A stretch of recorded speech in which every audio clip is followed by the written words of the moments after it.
tegelikult on minu arust need on kaks erinevat maailma absoluutselt.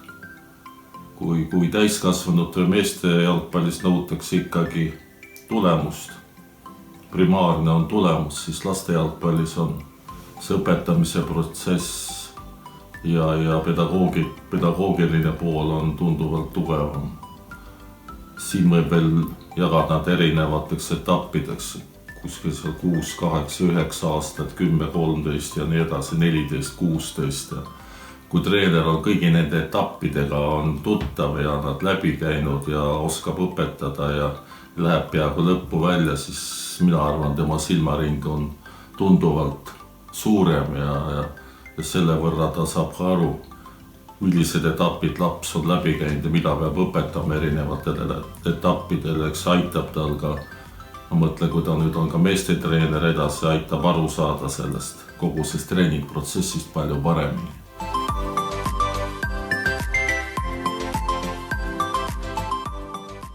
Nii palju kui mina mäletan, ma olen kogu aeg olnud jalgpalliga seotud. Kuna ma sündisin Tapal, Tapa oli selline natuke eriline koht, et seal oli eesti ja venekeelseid lapsi hästi palju.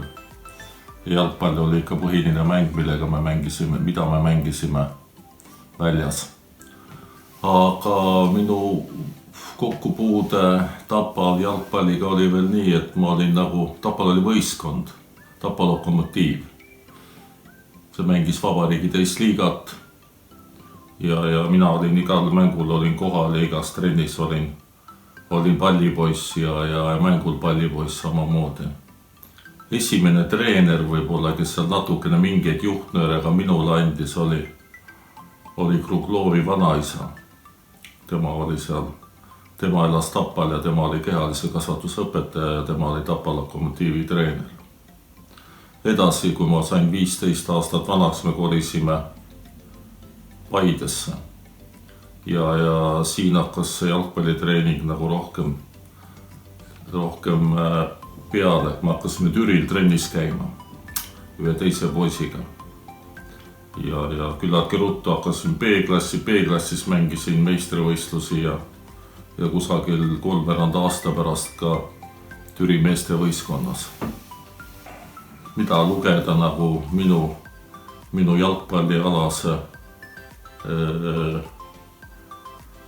jalgpalli kõige säravamaks, ma ei oskagi praegu nii otseselt välja tuua. Võib-olla see aeg, kui ma õppisin Tartu Ülikoolis, siis ma käisin treeningutel sellises võistkonnas nagu Tartu katseremonditehas, kes mängis vabariigi esiliigas. Sel ajal oli esiliiga, teine liiga ja 3. liiga.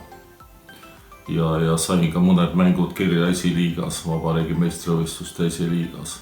Samas võib öelda nii, et Paides me alustasime oma võistkonna loomist siis, kui ma olin 3. kursusel ja hakkasime ka samamoodi mängima meistrivõistlusi ja järk-järgult edasi minnes, ütleme, parim koht, mis meil seal teises liigas oli vist 4. oma võistkonnaga.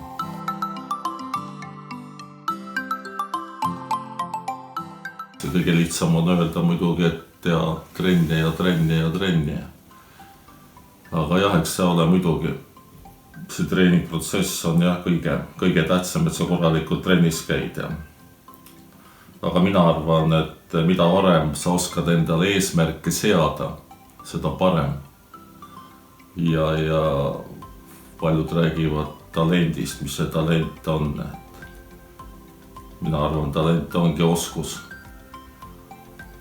ja võime teha trenni ehk teha tööd ja läbi selle trenni ja töö oma eesmärkideni jõuda ja neid täita.